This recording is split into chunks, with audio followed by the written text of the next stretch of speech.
O mga kababayan, panoorin nyo ito. Etong video ni Arnie Teves na inilabas ng SMNI na kung saan ang daming pinakawalan ni Arnie Teves mga kababayan na issue tungkol kay BBM. Malakas na ang loob nito si Teves na magsalita ngayon mga kababayan dahil hindi na po siya mapapauwi ng gobyernong Pilipinas mga kababayan. Dahil kinatigan siya ng gobyerno ng Timor-Leste na kung mapapauwi daw siya ng Pilipinas mga kababayan, posibleng mapahamak ang kanyang buhay.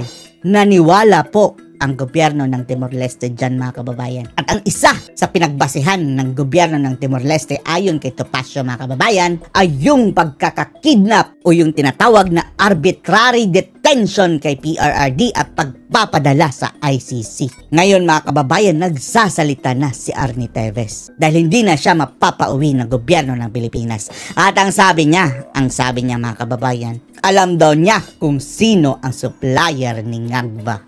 Panoorin niyo po ha. Dati gumagamit, ngayon gumagamit pa rin.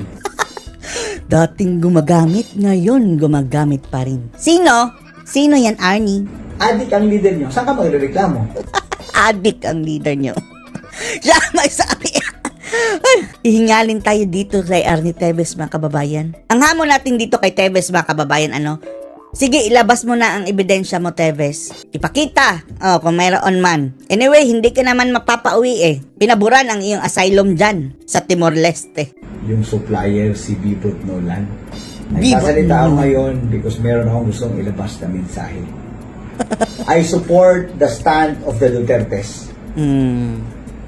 In fairness mga kababayan in fairness, although aminado ito mga kababayan na naging biktima din siya ng droga nung kabataan niya. Pero anya mga kababayan, tumigil na siya. At nung panahon ni dating Pangulong Duterte mga kababayan, hindi ito sumabit doon sa mga narcolist ni PRRD. Hindi. Kaya malamang mga kababayan, malinis na itong si Arnie Teves sa droga ha. In terms of droga. Tama ang sinabi ni Mayor Baste. Na tamad ka, wala kang malasakit, kung wala kang plano sa ating bayan, mag-resign ka na lang. Tamad, ang tinutukoy niya sa BBM mga kababayan. Tama rin yung sinabi ni PRRD. Anong sinabi ni PRRD? Na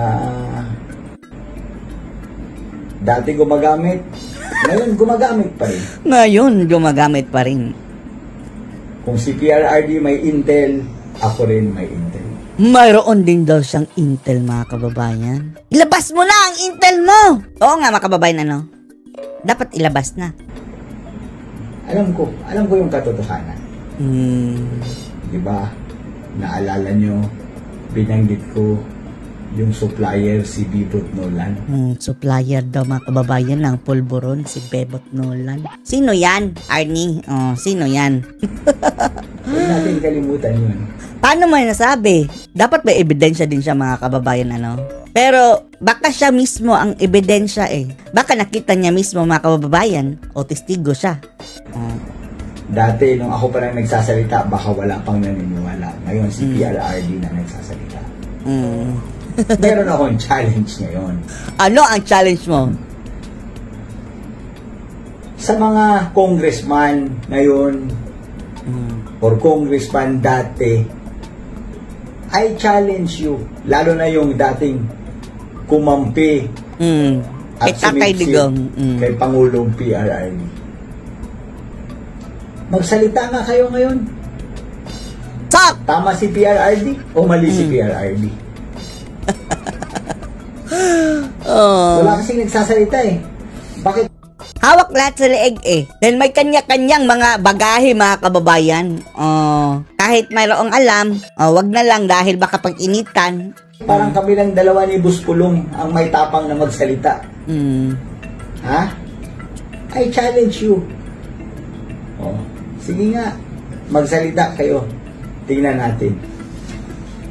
Hindi yan magsasalita. Takot yan. Kung hindi man takot, nasungal-ngala na siguro. Meron din akong matagal nang iniisip na tanong. Di ba kung may tao na may kasalanan or may nagawang kasalanan, nirereklamo natin sa pulis. Sino yan tinutukoy mo? Taong may kasalanan. Nirereklamo natin sa barangay. nirereklamo natin sa korte. Kakasuhan. Ang tanong ko, saan pwede magreklamo ang isang Pilipino kung ang kanilang leader ay gumagamit ng droga? Hala ka, Tebes, lagot ka, Tayo mga kababayan ha, nagtatanong lang tayo kung ano ang reaction nyo dito. Wala tayong opinion, mahirap na. Kayo na lang magbigay ng opinion. Alam nyo na, bakit? Adik ang leader nyo, saan ka magreklamo? Adik ang leader nyo, saan ka magreklamo? Pwede ka pa magreklamo sa korte? Pwede ka pa magreklamo sa barangay? Kung ganyan mga kababayan, unang-una, dapat kung legal talaga, basehan natin legal, impeachment, sampahan ng impeachment case. Dahil betrayal of public trust yan mga kababayan Dahil drug use, example lang kahit sinong opisyal, illegal yan. Tapos ginagawa yan ng isang leader, that is betrayal of public trust. Di ba? Kailangan ko ng mga sagot. Kailangan natin ng mga sagot nito. Tanong lang niya, saan magrereklamo? Dahil kawawa ang taong bayan. Matagal ko na sinasabi yan Kung ang nagpapatakbo ng ating bayan. So paano na yan? Kung ang magdedesisyon ay Congress din. Sama-sama ng babangag muli Yung mga Duterte nga na single out mga kababayan ng akala ba natin na super majority yun para sa mga Duterte yung nasa Kongreso? O ngayon mga kababayan, walang nangyari. Iniwan ng karamihan mga kababayan mga buhaya si PRRD. Yan at si VP Sara Duterte. Sa maganda at mabuting pag-iisip. Dala ng droga, dala ng pagka-under the saya. Mahirap yun. Sobrang kawawa ang mamayang Pilipino. Talaga? Sa napag-alaman ko po, hirap na ang buhay ng mga Pilipino. Sobrang mahal na ng mga bilihin, sobrang taas na ng presyo ng petrolyo, sobra na ang pang-aapi. Talaga, yung pang-aapi mga kababayan, grabe na. At hindi natin natitikman mga kababayan ang binabayad nating buwis in terms lang sana sa infrastruktura, yung mga projects mga kababayan na nakikinabangan, proyekto ng gobyerno na nakikinabangan in the long run, hindi yung ayuda. Ay, Diyos mio. Tapos higit sa lahat mga kababayan, yung peace and order and safety, security ng mga tao. Takot na tayo ngayon Grabing krimen mga kababayan. Karumal-dumal. Nakikita natin sa araw-araw. Habang nangyayari ito lahat, ang dami sa ating mga opisyal nagpapasarap ng buhay. Talaga. Pabiyahe-biyahe, pa-New York. Wow! Pa-Europe. Gamit pa at gastos ang milyon-milyong taxpayers' money ng taong bayan. Sa tingin nyo, tama pa ba ito? Hindi na. Or tama na? Paano natin ito matutultukan? Ay, wow, sa susunod na halalan, yung mga kongresista, lahat inidoro dapat sa 2025. At sa 2028, pating na rin yung mga senador. At sa 2028, mga kababayan, maglukluk tayo ng matinong presidente na. Paabutin pa ba natin doon ng 6 years? 3 years na lang, 2028. Na magtiis tayo ng ganito? Hindi ka namin papatulan dyan, sa panawagan mo, Arnie, dahil mahirap na bakasuhan kami pa. Mahirap na masali kami sa kaso. Okay lang siya mga kababayan dahil andun siya sa Timor-Leste. Mahirap na po yung habulin. Tingin ko, kailangan na natin magkaisa. Samahan natin si PRRD. Yan. Kung support kay PRRD mga kababayan, go tayo dyan. Sa kanyang stand na kailangan na ng pagbabago sa lalong madaling panahon. Anyway, sa tanong ko kung saan tayo...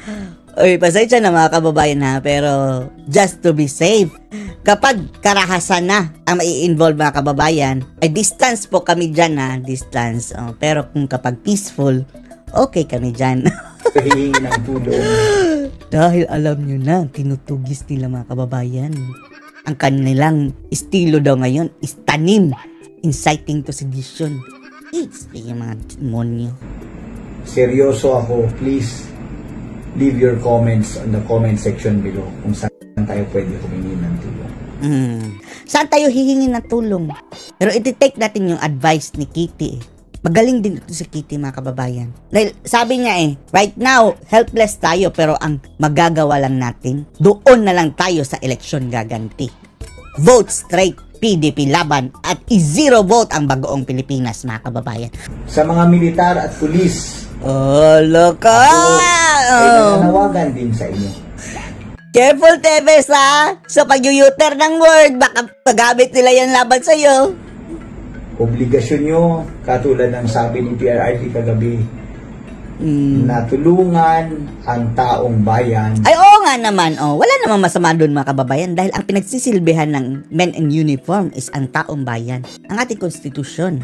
At panindigan ang ating bahay or konstitusyon. Wala naman pala masamang ibig sabihin si Tevez. Unang-una, hiling ko sa inyo. Ulihin nyo ang mga adik. Ano sabi ni Marbil? Hindi lahat ng mga nadodroga ay adik. At isa pa, mga kababayan, mukhang natatakot na ang ating mga men in uniform, mga AFP, PNP, mga kababayan. Lalong-lalo na ating kapulisan na magkaroon ng drug operation. Dahil baka makasuhan sila ng crimes against humanity. Mio. Yan po ang impression, mga kababayan, na ayon sa mga analyst ng epekto nitong pagsampa ng kaso kay Tatay Digong sa ICC, na mukhang matatakot lang ating mga otoridad, mga kababayan, lalong-lalo na yung mga nag-ooperate talaga laban sa droga. Parang hindi na sila masyadong nag-e-effort ayon sa mga analyst, mga kababayan, dahil takot silang makasuhan daw ng crimes against humanity. Lalo na ang mga nagbebenta ng droga.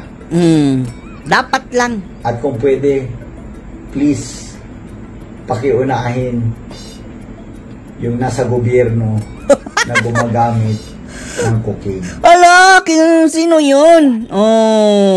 Sino yun? Para malaman, mga kababayan, hair follicle drug test na natin. Yung mga opisyalis ng gobyerno, unahin natin yun, mga matataas, mga kababayan. Payag kami dyan. Payag kami dyan. Actually, etong si Arnie Tevez, mga kababayan, willing din ito magpa-drug test. Maski hair follicle, kahit wala siyang buhok. Lastly, I ask everyone, may manok, may tandang pa, mga kababayan, na tumilaok. A support VP Inday Sara.